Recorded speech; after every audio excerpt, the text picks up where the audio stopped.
Since 1960, the Calgary Rose Society has provided education in growing roses in our region's often less than ideal environment.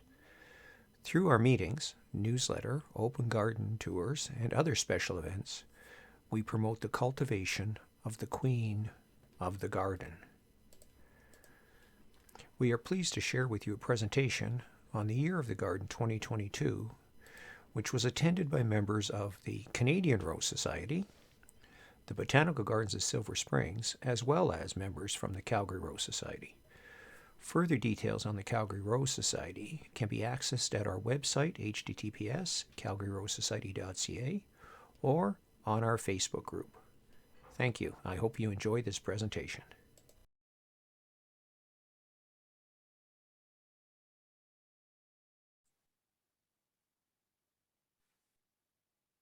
Okay, so welcome to everybody, the members of the Canadian Rose Society, the people from the Botanical Gardens of Silver Springs, as well as the Calgary Rose Society.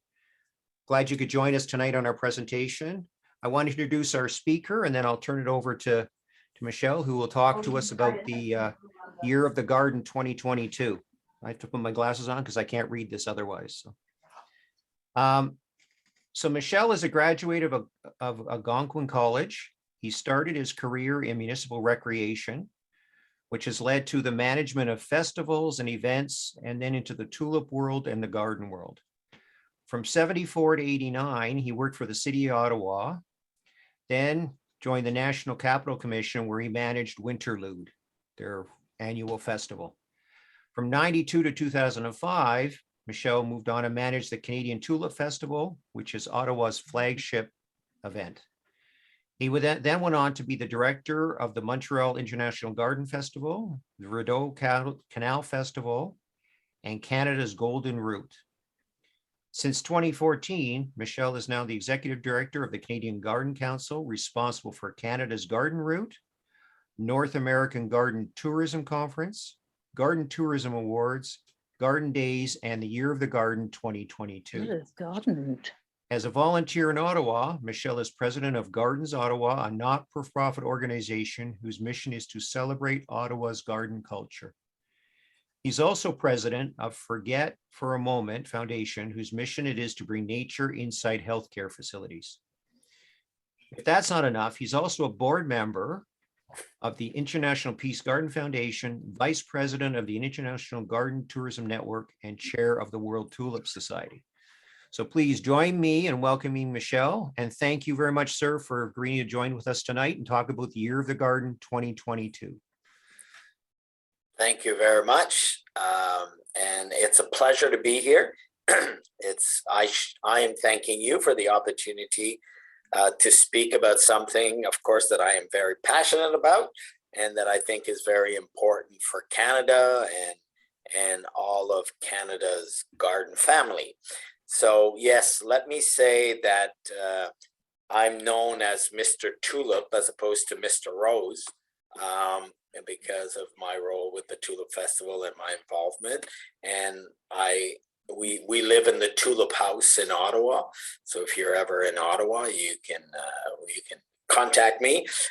But I do have roses that bloom in my front garden.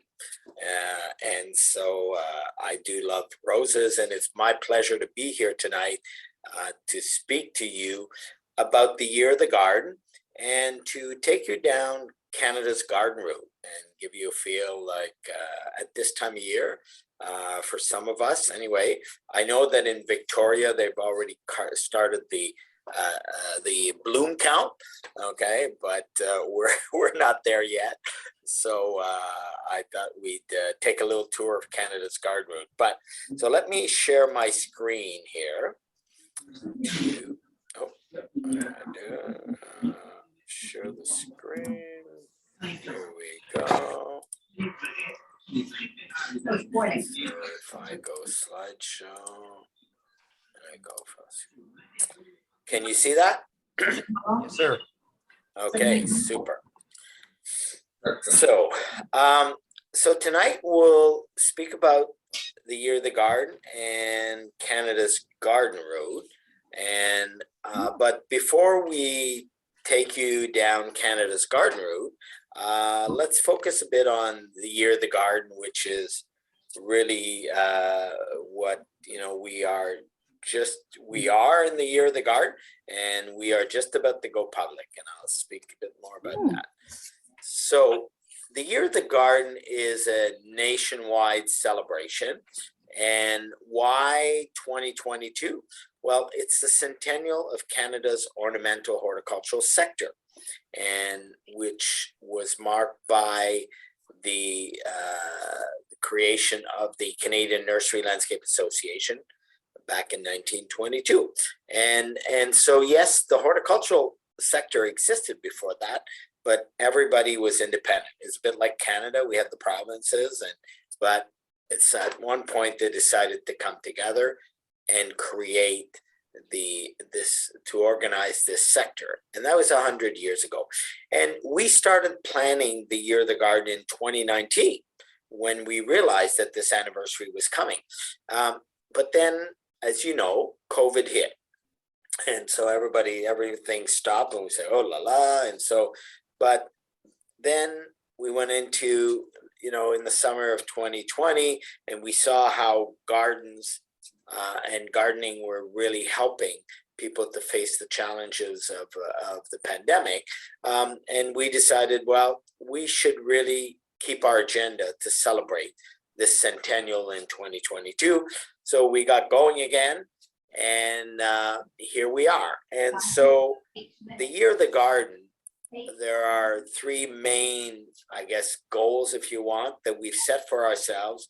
One is to celebrate Canada's rich horticulture and garden heritage that you are part of, and celebrate today's vibrant garden culture. Again, something that you are very much part of on a daily basis, and to create legacies for a sustainable future. And so those are the goals. And so we are putting out an invitation to Canadians. And so if you want, this is our theme, which is live the garden life, vive la vie de jardin. And we know, and you are passionate gardeners, and you know that the garden life is the good life. And so we want to engage more Canadians to live the garden life and to demonstrate how living the garden life makes a difference. And so it's interesting that Canada is the first country to celebrate a Year of the Garden.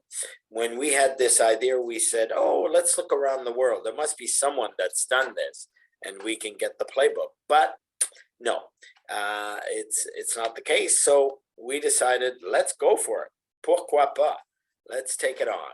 And so the Year of the Garden 2022, as I said, a garden celebration for all Canadians. And so on March the 22nd, almost a year ago, is when, with the support of the garden family, and we did some research and we got support letters and from various members, and your group would be a member of this garden family, we decided to proclaim 2022 the Year of the Garden. And on June the 21st, the first day of spring, the federal government recognized 2022 as Canada's Year of the Garden via House of Commons declaration.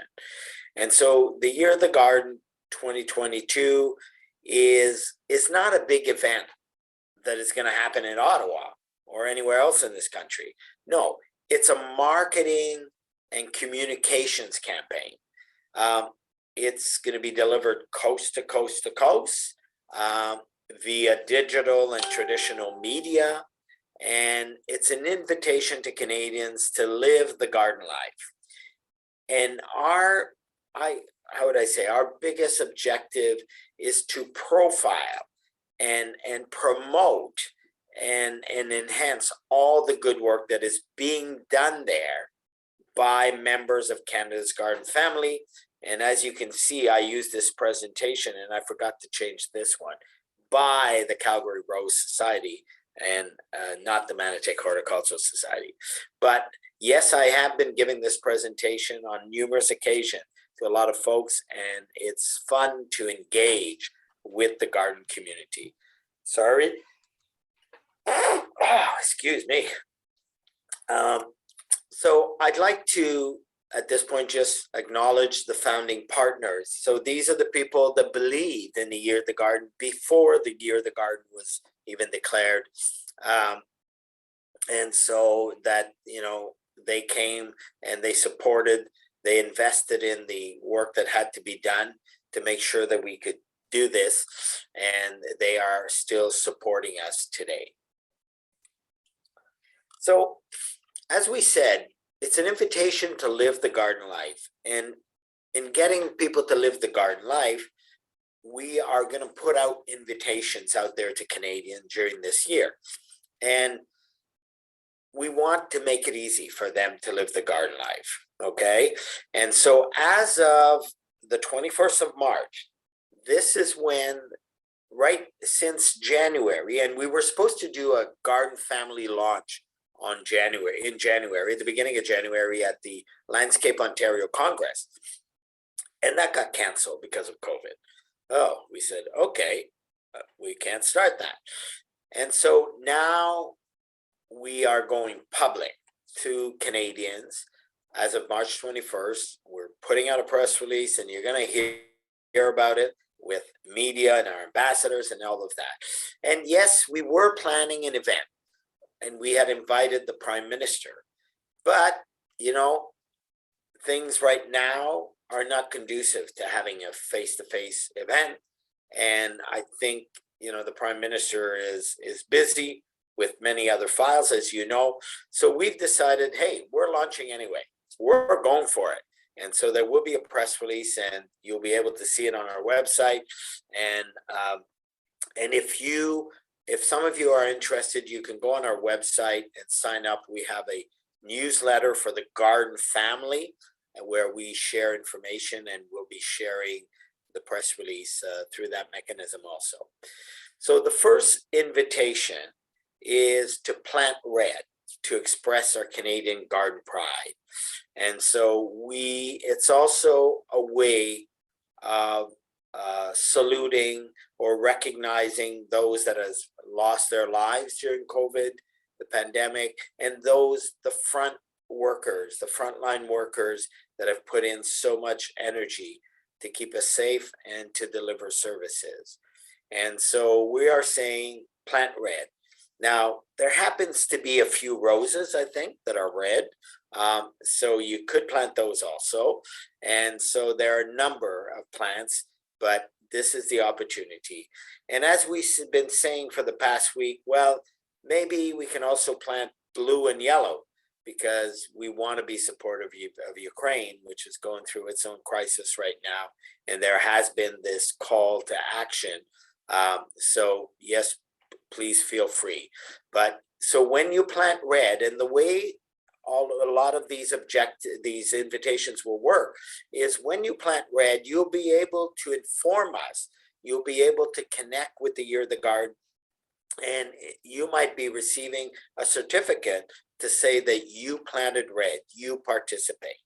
And will be an option on our website that will go live, in fact, on March the 20th, ready for March the 21st, the beginning of spring. Another invitation will be to make your garden a 2022 celebration garden.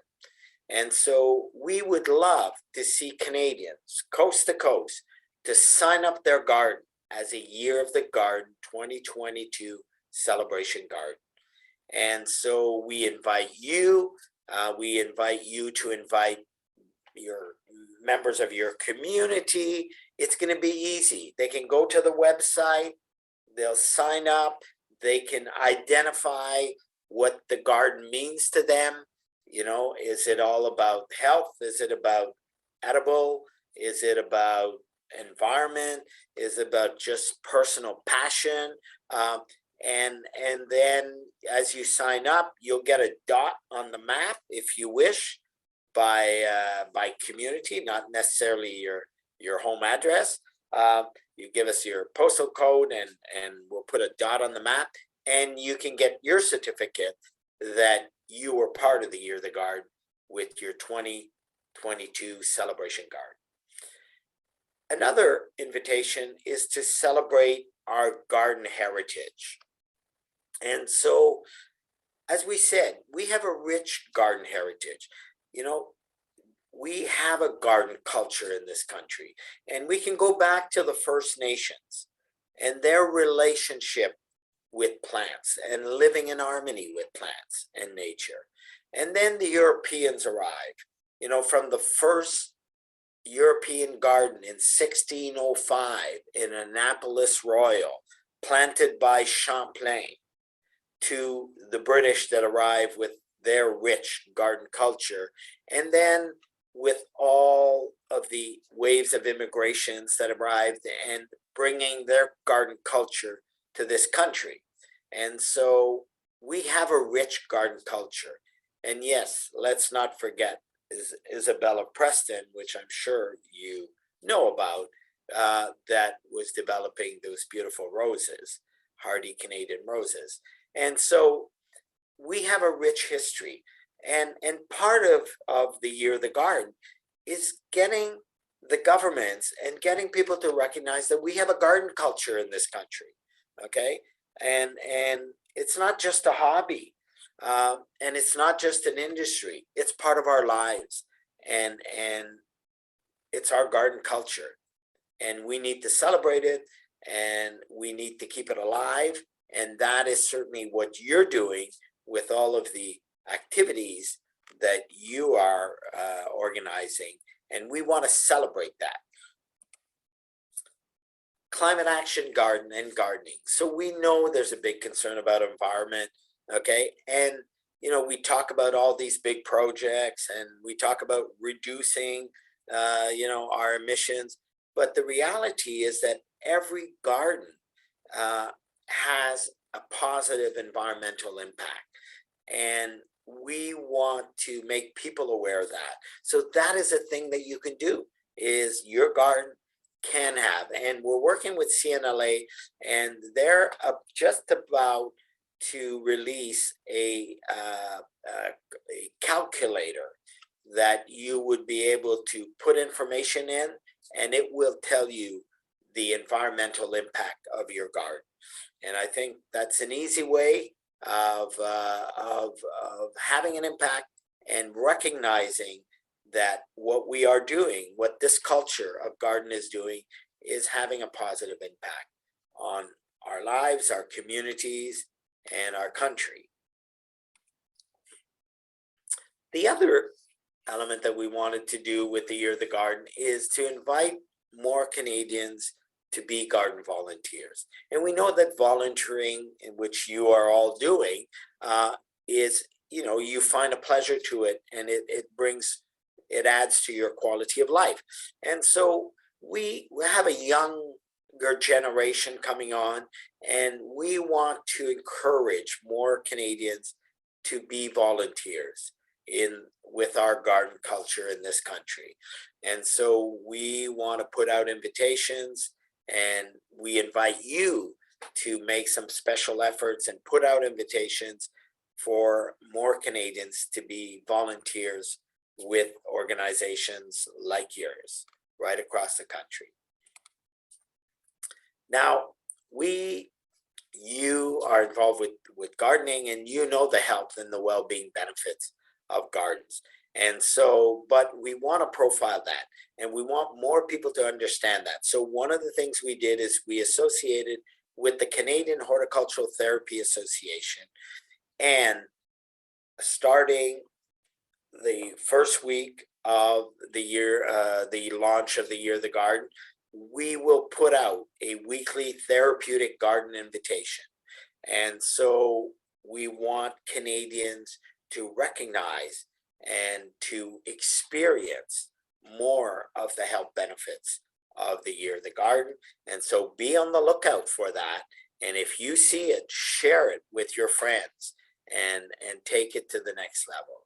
The other thing that we'd like to do, and maybe this is because of my role with the Forget for a Moment Foundation, with a mission of integrating nature into health facilities, is we would love to bring garden experience to health centers across this country. And so some of us or some of our friends or relatives that are in these facilities where they can't go out to nature, they can't go out to the garden, okay? We are saying we should make an extra effort to bring the garden to them. And so this is part of the initiative. And so we talked about legacies and we talked about our garden culture, and we know that some of us are growing older but we need to get more young people. We need to get young people to realize how beneficial it is, this garden culture for them, and to get them involved. And, you know, if we want our garden culture to survive, we need this younger generation to embrace it. And so we, right now, we've been in touch with many organizations that, have deal with schools in terms of gardening, but there's no place where a school teacher or school or a student or a parent that says, hey, I'd love my child to have a garden experience, can go to. And so we are creating a garden school resource guide where there will be the list of organization, what they do, which language they offer it in, and which province, or some operate nationally, some of them by province, so that we can facilitate that access. And so this is something we hope will be a legacy. And while we're doing that, if we could, we would like to set a goal that is it 2025, that every school in this country should have a garden experience. And I'm not talking about the beautiful garden in front of the school that the landscape company. We're talking about an opportunity for children to experience gardening and gardens. And so this is one of the objectives that we have in mind.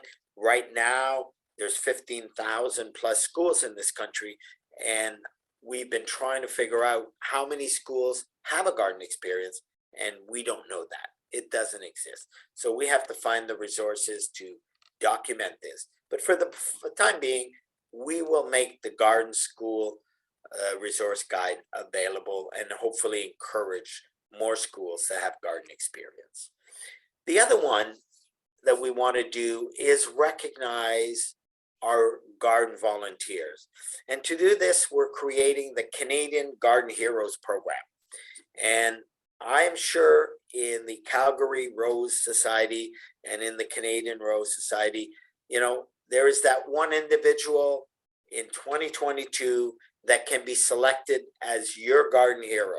And this is what we will do.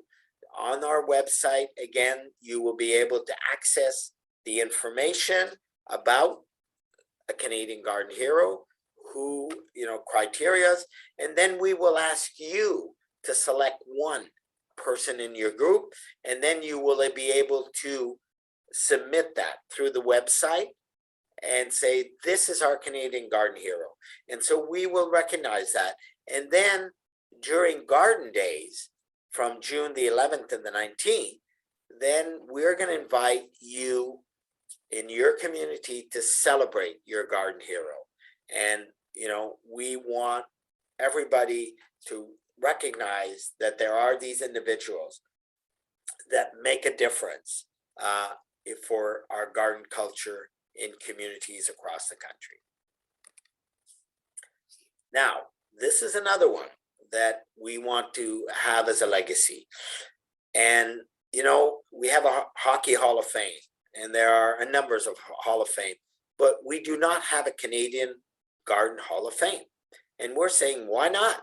There's so many people and so many events that have contributed to our Canadian way of life. And so with the Year of the Garden, we will be announcing Canada's 100 Garden Moments, which will shine the spotlight on the achievement and the leaders who have helped shape today's rich Canadian garden culture, and why horticulture heritage matters to Canadians. Think of the Victory Gardens. Think of the Halifax Public Garden was the first National Historic Site that was named as a garden that was named as a National Historic Site. And we know that through the development of our country, gardens have played an important role. And here, of course, you have Isabella Preston, you have the brother Madi Victoret, and there are many. And so we, a few weeks ago, if some of you are connected to our newsletter, we invited people to make nominations. We've received close to 200 nominations. We've had a group select, and now we're setting up a committee of knowledgeable people to bring it down to 100 Canadian Garden Moments. And our plans right now would be that on National Garden Day, we would unveil Canada's 100 garden moments.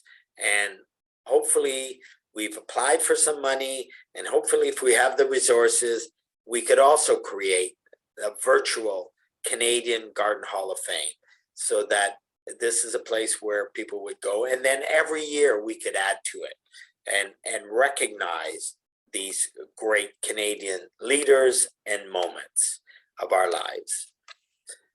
So the Year of the Garden 2022, we said, was an invitation to Canadians to live the garden life.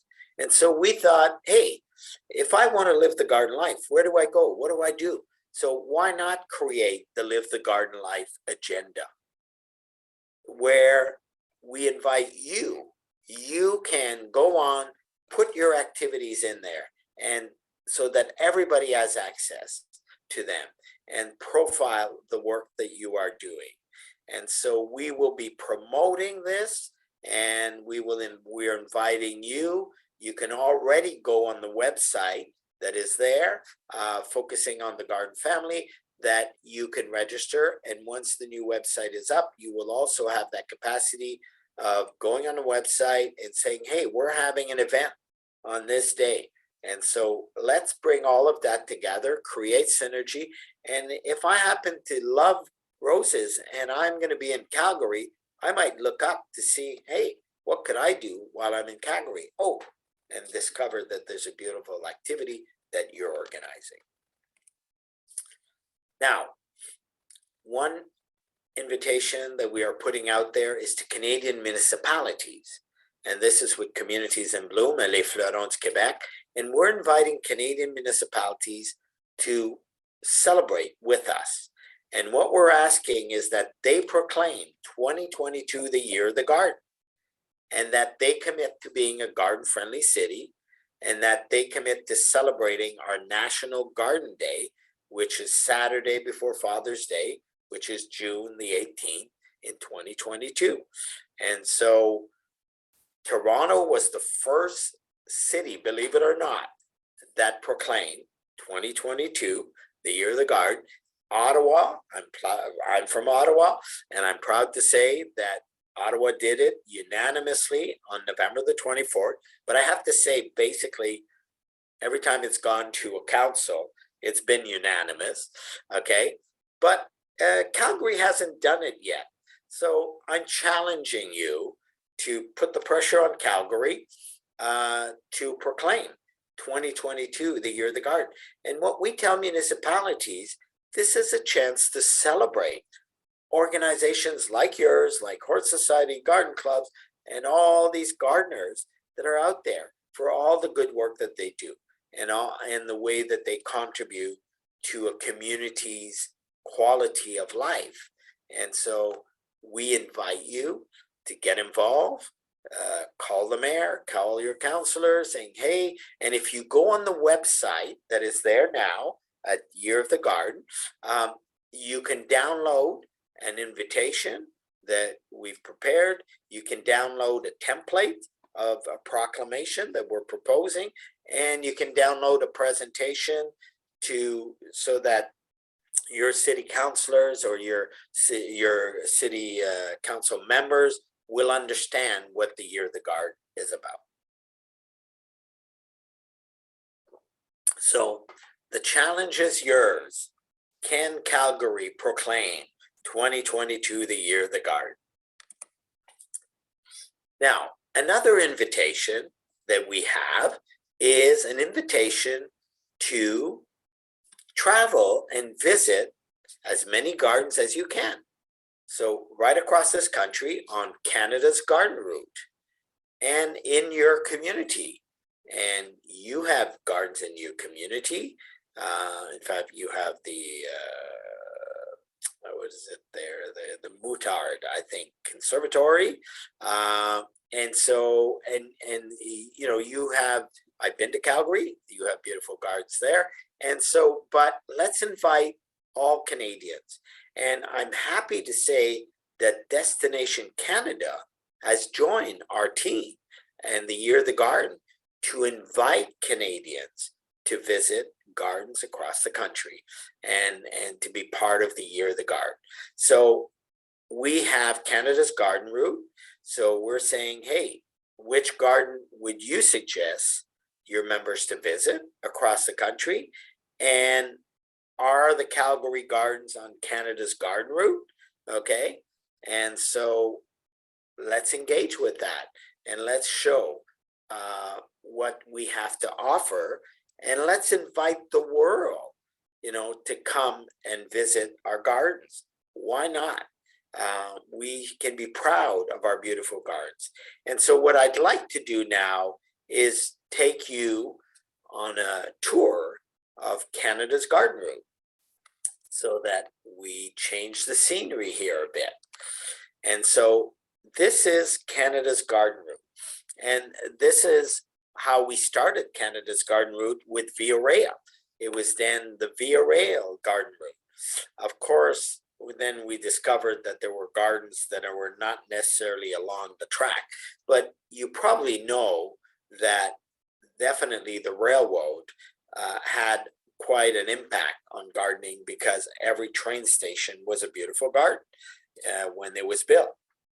And so they played a role. And so they also played a role in implementing Canada's garden route. And they left us. There was a change in marketing team. They left us, and we're hoping to bring them back this year. But this is Canada's garden route from one end to the other. And of course, including gardens that are not exactly on the route because there are other means to get to them. And so let's visit Canada's garden route. And on the garden route, we have feature gardens. There are destination garden communities. There are garden network and trails. There are heritage gardens. Parks Canada is a partner. They highlight all the beautiful heritage gardens across the country. There are destination garden centers. There are garden flowers and garden and flower festivals. And of course, Parks Canada, as I mentioned. Just to speak about, do people travel for gardens? They do. And I mean, you're gardeners and you probably include gardens when you travel. I always look for them and I'm happy to discover new gardens, but this is a little bit of data that was collected. So when traveling, 48.1% of Canadians and 52.3% of American leisure tourists take in garden experience activities. And so that's a huge number and we see it. So, you know, when everybody knows Bouchard, but in Victoria, but if Bouchard didn't have the tourists, they would not be what they are. They live on tourists. This is one of the examples of a garden visited by people from all over the world. And in fact, the pandemic has been very hard on them because contrary to other gardens that survive and live off their local clientele, or a larger percentage of their clientele is local, in the case of Bouchard, you know, they've saw their clientels drastically reduced. And as you know, it's not like, you know, if you close a shop, you put the key in the door and you walk away. Well, in a garden, you can't do that. You know, you can't walk away. You have to keep maintaining it. And I was in a conversation with the director today, and it's a challenging time because, you know, the people that are there are expecting the same level of quality, but, you know, the resources aren't at the same level. So it is a quality. So this is Victoria, BC, and I'm sure that many of you have visited. Now, the University of British Columbia Botanical Garden is another beautiful garden. And it's got the Japanese garden, and it's right there on the Pacific, and also it's got a tree walk in it, and it offers a very different experience. So certainly, if you're in Vancouver and you have not visited this garden, it's certainly worth a visit. Now, if we leave British Columbia, and there are other gardens, but you know we won't be doing them all tonight. But because there's also in Vancouver the Dr. Sun Yat-sen Garden, which is of course the first Chinese garden that we've had, and a very beautiful garden and very authentic garden that, you know, certainly we would invite you to visit. In Alberta, there is this garden in Edmonton, or outside a bit of Edmonton. It was called the Devonian Botanical Garden, but is now the University of Alberta Botanic Garden. And so again, a beautiful space. And their big feature, and you probably heard about it, was the Islamic garden that you see in the left-hand corner here. And you see some of the structural part of the garden. And so this garden was implemented, was it just pre-COVID or just, yeah, I think just pre-COVID. And so certainly, you know, been a big attraction. And they've had a hard time also. And they were telling me that one of the ways that they've been able to survive also is they offered a program of picnic in the garden. And so the gardens ended up being a safe place for people to go during COVID. And so people felt good about, hey, I'm going to buy my picnic, and me and my family are going to go in the garden, and we're going to beautiful visit of the garden, and we're going to have this beautiful picnic. Now, another one here, we're leaving Alberta, and we skipped over Saskatchewan, sorry. And this is the Assiniboine Park Conservancy. This is again a beautiful garden setting, and you have the Leo Mo Sculpture Garden, you have the English Gardens, and what is special here is that in the fall of 2022, they will be opening the Diversity Garden, and they started this spring, the outside. But what the structure you see here on the bottom right is the leaf. They call it the leaf, and it's indoor garden. And I, you know, just looking at this, and the director involved with this is on our board at the Canadian Garden Council, and he's keeping us informed. But wow, this is quite the garden. Very different than any other things, any other garden experience in this country. And if all goes well, they will be opening this fall.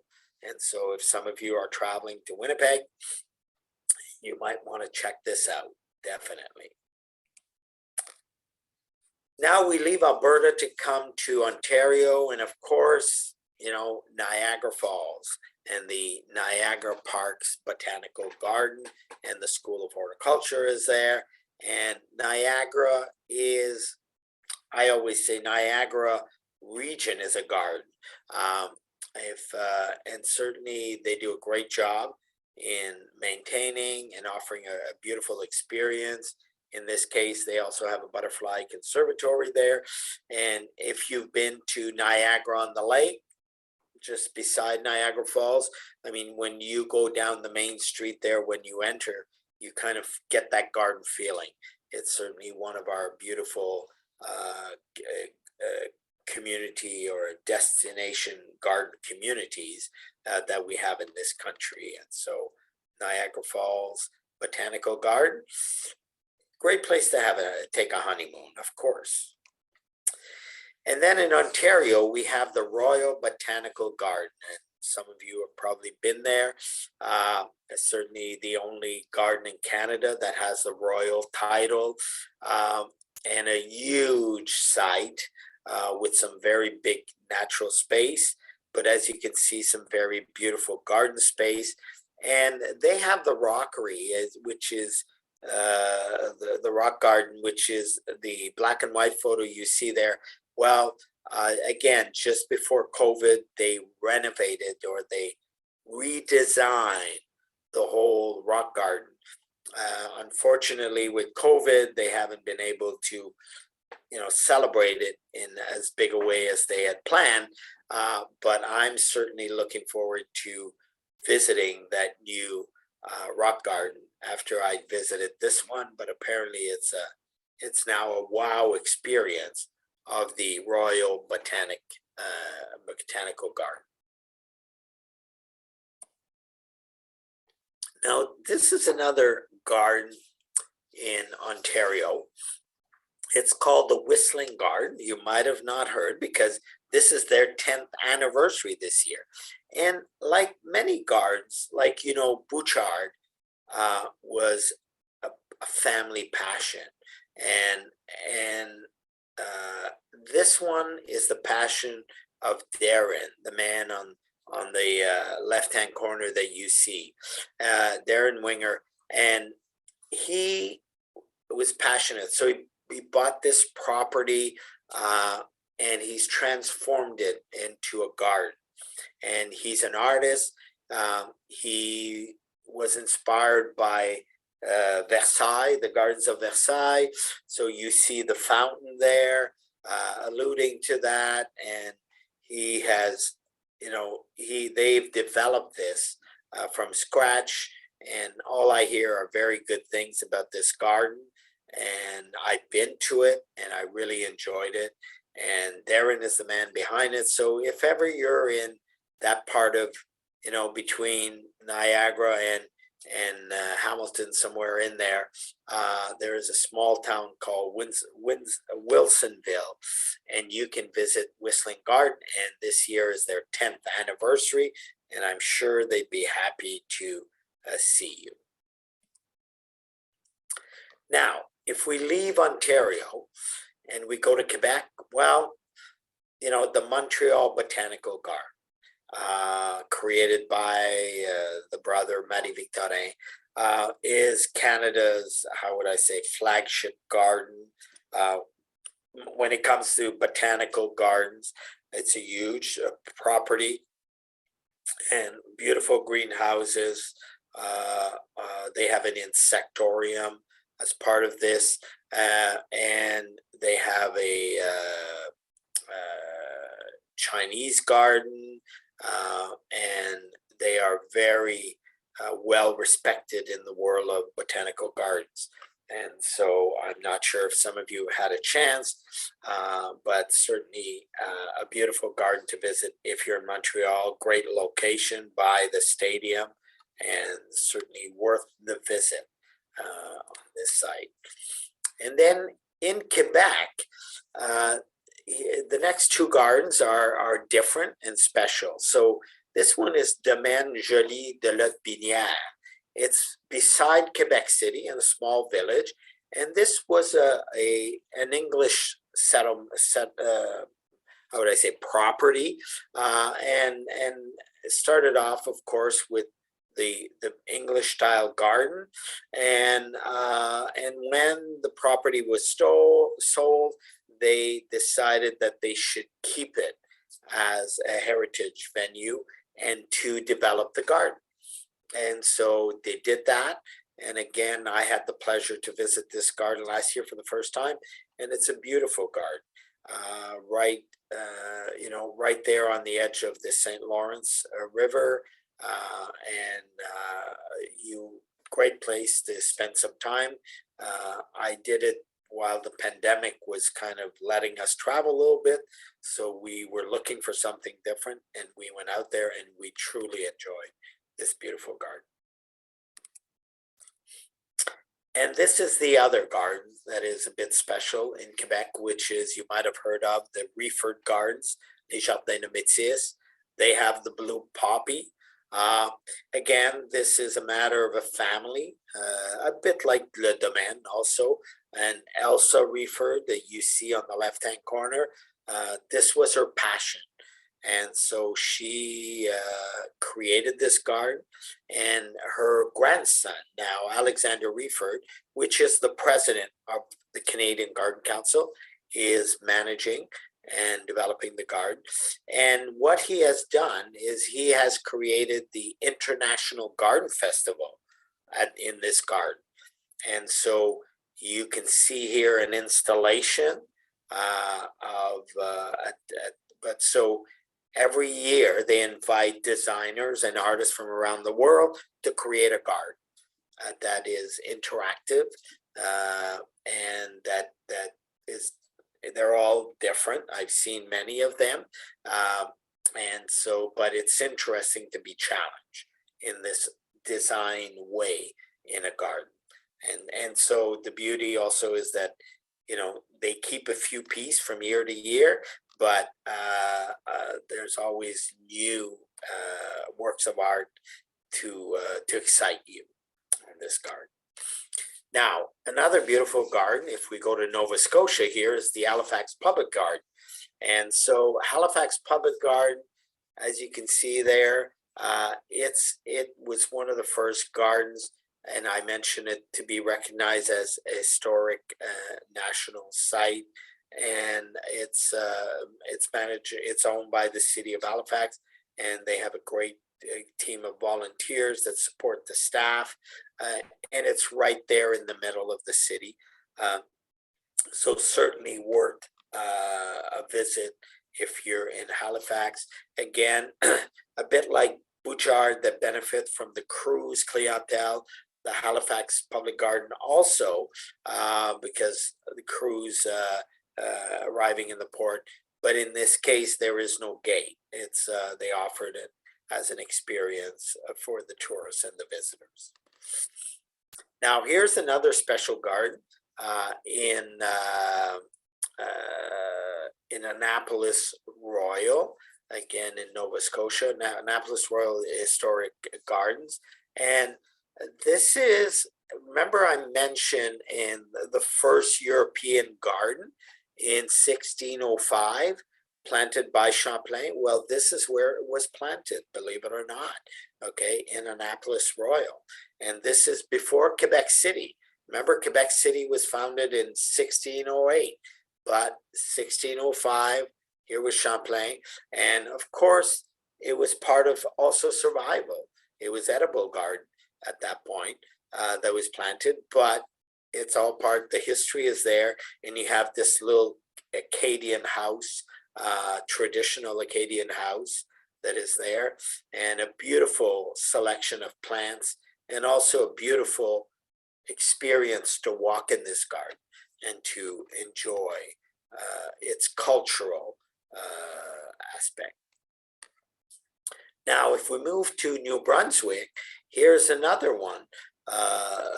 Lucinda Flemmer, it's a Passion of a Lady. We kind of see this, you know, these gardens, the women were behind them, but Montreal was Le Frère Marie Victorin, but this one here again is a woman that believed and wanted the passion, had the passion of a garden, and created this garden in St. Andrews, the Kingsbury Gardens. And so very, again, beautiful garden experience. And as Alexander does the International Garden Festival, in this case, they invite artists in residence every summer, different artists that create works of art that are then installed in the garden and change the experience that we have of the garden. And then we have, we go from New Brunswick all the way to Newfoundland and the Munn Botanical Garden in St. John. And this is, again, a beautiful garden. But of course, as much as Victoria has started the the bloom count, in Newfoundland, they don't get to really experience their garden. Sometimes they say till June or later. And so you see the rock garden, certainly a reflection of the setting of this garden. But again, a beautiful botanical garden. Certainly, if you're going to be in Newfoundland, worth the visit, and the quality also of the plants, and I think this rock garden experience is unique to them. I've never really seen this anywhere else, but they do a great job with it. So there you have. We've gone from BC all the way to Newfoundland. A few gardens. There's a lot more gardens that are out there. So our invitation to the Calgary Rose Society is join the celebration. Okay, join Canada's Garden family. Engage with the Year of the Garden. Share your knowledge, your expertise. Interact with Live the Garden Life call to action. Go on there, put your activities, share it, and collaborate with gardens everywhere. And so, it's an invitation and to live the garden life, vive la vie de jardin. And we want to profile, we want to support and celebrate what you do. Okay, the Year of the Garden is not about duplicating what's existing. It's about profiling and promoting and hopefully enhancing all the good things that are happening in this country when it comes to our garden culture. And I just want to finish by saying we have a garden culture. You're part of it. And one of the goals or the legacies we hope is that governments recognize that we have a garden culture. And yes, we have we know about our theaters, we know about our performing arts, we know about our visual arts, and that's all part of our culture. But gardening is also part of our culture, and gardens are also part of our culture. And we need to get that recognition for everything that you do. You are the artist of this culture, and we thank you for your passion and everything you do. And so that is my presentation. I hope I haven't taken too much time, but there you go. And I will stop sharing my screen and come back to you. Et voila. That was great, Michelle. Thank you very much, sir. Sarah, do we have any questions? No, we didn't, but maybe there are some now. If anyone has any questions, you can just write them in the chat and I can read them out. I have a question though. I have a question, Michelle. If I know of another garden I want to put on the garden route, how do I do that? You simply send us an email, and we have a form. In fact, it's when we launch the website, you will be able to access it from the website. And so, and the way we work it, we invite you to be a member of the Canadian Garden Council, and that gives you your membership and the positioning on Canada's Garden Route. So we'll have to see, because there's a whole bunch of other suggestions in the chat. I noticed they were flying by there, right? So, and I think maybe the Summerland garden should probably be added to this, right? What we heard about last meeting we had last time. So yes, and the Silver Spring you were saying. The botanical gardens of Silver Springs, yeah, they would be one to add too. Yeah. So yes, definitely. That map, we should have loads of dots, right? All across it. And I'm happy to say that Destination Canada has joined the Year of the Garden in a big way, because they want to encourage people to visit these gardens.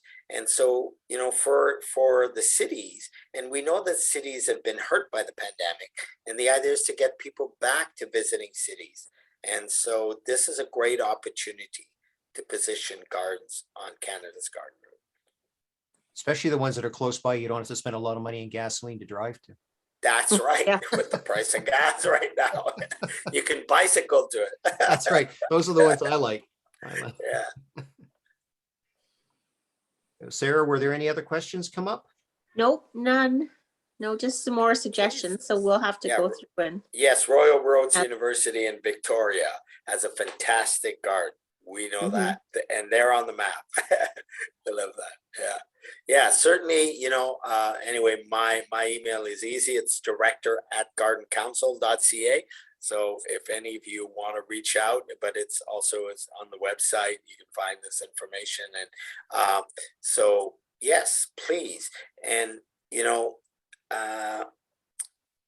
See, and this is, I see Mississauga's working on a project. We're seeing this like right across the country. There's so many garden organizations. This is a reason to come together. And I think with the pandemic, we need this. Gardens have been important to surviving the pandemic, the challenge of it. And we need to celebrate what gardens have done for us. And we need, and that's why we launched the municipal proclamation. We need cities to understand how important gardens are to the quality of life of our cities. And sometimes I worry when cities decide that, oh yeah, we're going to put some asphalt here. It's much easier. Okay. We won't have to maintain it. Yeah, but what are you losing? I mean, here in Ottawa, I'm part of a group. I live in Sandy Hill, downtown, and we have a project where we go around and we dig out sidewalks. Whenever there's too much cement, we ask the city for permission. We dig it out and we put plants in it. We turn it into a corner garden in our community. Well, to go to the Mac store on the corner now makes a difference because it's surrounded by two beautiful gardens where before it was all asphalt. And so we need to engage, but we need the municipalities and we need the provincial and the federal government to, Canadian Heritage manages our culture. Do you think they have a garden program? No, they don't. They have music, theater, arts, visual, but not gardens. And why not? The Ministry of Agriculture, great, supports the industry of horticulture. They don't support the garden culture, the gardening, what you're all about. And so we're saying, where do we fall in? Oh, between the cracks. You So reminded me, Michelle, there was these couple of people downtown Calgary, and what they did is they were walking around and they were finding all these old cement planters that people had put in front of apartment buildings and then just abandoned, right? For whatever reason. And they were rehabbing them all. And so they would just go down and they just plant stuff in them, where they plant, potatoes or carrots, or they didn't even care what it was, right? And so the whole of 7th Avenue, which is where our train is, or light rail transit is, was turning into sort of this garden in all these cement boxes all down the whole rail over the. It was kind of neat to watch. I don't know if they're keep it going now that they're all back to work and everything. This was a pandemic project a group of folks had, but guerrilla gardening. Yeah, guerrilla gardening. I was just gonna say that's guerrilla gardening, and it's taking up. And we need to encourage it. And it's like the graffiti, on the walls. Why not? And I always say the gardeners, are the artists.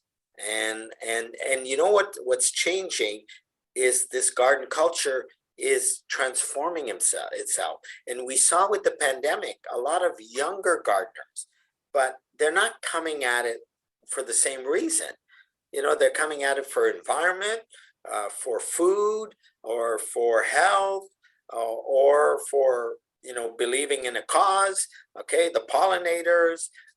So contrary to many of us that arrive because of the passion of the love for flowers, or just beauties. And, my grandmother was all about peonies, that was her garden.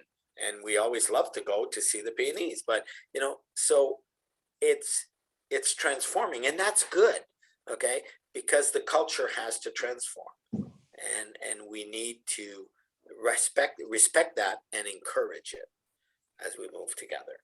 And so we were talking to the school groups, and I saw a note here saying, do we know how many schools have gardens? We don't. There's no inventory anywhere in that. we're hoping to get the resources to be able to do that. But I was saying is, we have this Canadian Garden Hero program where we're going to invite your group. We'll be able to select a person, and that will become your Canadian Garden Hero with amongst all the others in this country to be celebrated. But the idea came up of maybe we should have a school, a student garden hero, in every school to acknowledge the students that have this passion and this way with gardens, and so that we can celebrate them also for what they are doing and how they're contributing. That's a good idea. Cool. So we're going to look into that. Cool. Well, if there's no further questions, I know it's pretty late for you, Michelle, back in Ottawa.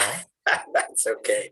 And the people, sorry, the other people from the Canadian Yes, Society that's right. back in that part of the country too. It's getting pretty late. Us, us Yes. guys in Alberta and BC, we still got many hours left in the day. So we're okay. Yeah. Yes. If I may add a comment, thank you Yes. very much. I really enjoy and it's wonderful work you're doing. And gardening has so much ripple effects on a community. My little garden, a few years ago, a lady, she's in a wheelchair, but her granddaughter brings her, and they say the destination of their walk is to come to see my garden, the roses. 2 days ago, there was a couple that lives in another neighborhood. They were walking by and they said, "Oh, spring is coming. We can't wait. We come by here all the time to see your garden." There's so many little things that a garden would do that you don't even know that it has this effect on people, the joy it might give them, whatever it is. But the culture is there, and there's so much joy in it. Very true. And I think that's sometimes we don't even realize it. Okay, it's there, and people get so much out of it, and that's why, for instance, in Ottawa, we had a case where the between the sidewalk and the street, there's this space, and so this one lady decided to plant that and turn it into a garden, and people were enjoying it, and then one day the bylaw officer came around and said, no, you can't have a garden here. It's against the bylaw. And she said, well, but the other bylaw officer never said anything. He said, I don't care. I'm the new bylaw officer. It has to leave. And so then the media got a hold of it, and it was a big thing. But in the end, she had to remove it because the bylaw hasn't been changed. And so what we're doing here, we're pushing the city to say, you have to get rid of these bylaws, that were implemented, I don't know when, but suddenly, we're missing out. People are missing walking that sidewalk, and there was a beautiful garden experience. And so it is that. And also, the garden is coming indoor also. Okay, it's not the garden experience. Is not just the garden outside, the backyard garden like we traditionally had, or the front yard garden. Now, I've never had so many plants in my house this winter, and it's my garden, and I water them and I look after them. So my garden right now is right in my house. Yes. Now, 10 years ago, I wouldn't have even thought about that, but for someone, his garden might be his one plant in his apartment. Okay, that's his garden. And so we need to be open. We need to let go of the old way. That's okay, they still exist, but we need to facilitate this new garden world that's coming to us. And so that's what we want the Year of the Garden to do, is open that conversation, and again, like I say, celebrate all the good work that you do in Calgary or elsewhere in this country, because it's important. It's important to our quality of life. And I see Nika Yuko Japanese Garden. Yes, we're in touch with them. They're on the map, and they're very much involved with the Year of the Garden. So they're a great garden to visit in Lethbridge. Yeah. Thank you very much. Well, thank you for the opportunity. It's great. Share, you know, and your organization with the new website that's going up. We had a lot of organization call us and say, how can I associate to the Year of the Garden? And we have a garden family partner category, but it's for organizations that are overseeing other organizations like the Ontario Horticultural Society, or in this case, the Canadian Rose Society could be a Canadian a garden family partner. And I invite you, I think it was someone, Elizabeth or someone, to contact us to be that. But for your organization, on our website, you can be a friend of the Year of the Garden. And so you'll be able to go on there and sign up we want every garden organization to sign up to be a friend. You'll get your certificate that you are a friend of the Year of the Garden, and we want you to celebrate it and be proud. The Canadian Rose Society has already put together a program to do Year of the Garden, and I haven't sent it to you yet, but I will, because it hasn't quite started yet. But we are definitely part of this. Okay, well, I'd love to see your, if you contact me, I'll send you the information that you can fill out to be a Canadian, a garden family partner, and we'll give you visibility on the website. Thank you. I will do that. Okay, super. That sounds great. Yeah, that's what we want to do, you know, together. This is the first time we've had an opportunity to all come together. You know, I've been with the Canadian Garden Council for many years, but you know, this I say I've made these presentations now. I accept all of them because it's so great to connect and see the passion of the garden across this country. Wonderful. Super. Well, thank you, Michelle. We really do appreciate, you have to look at the feedback here in the chat and everything. I think we all appreciate your time here, and this was extremely interesting conversation here and inspired me to get out and actually dig something once the snow goes away. Okay, super. and I'll every time I look at my roses in the front yard there, I'm going to think about you folks. Great. Only the ones that are alive. Gary's Yeah. garden. Gary's garden. Mine do. They do well. They get a lot of sun out there, so I'm okay. Good. Gary, your garden is blooming already. Not mine. He's sitting right in. No. Can you grow roses indoor? Yeah, we have some of our members that grow Yeah. roses indoors, right? I don't know if you do, Abby, or not, but Limited success. Okay. Too dry inside, usually in the winter. Yeah. Unless you have a way to control the humidity. Okay. Yeah, they don't like that. Yeah. Yeah, they don't like that. Okay. okay, well, great, thank you. So I'll ask the people from the Calgary Rose Society to stay behind, if you guys wouldn't mind, just for a few minutes, and then I'll And release Nancy, if everybody you, else. sorry, Nancy, if you want to reach out, I see your information there, all of that. So I'd be I will write to you. interested. Okay, very good. Yes. Thank you. Director at Garden Council. Thank you. Great, thank you Bye-bye. very much. Bye. Bye. Bye. Thank you.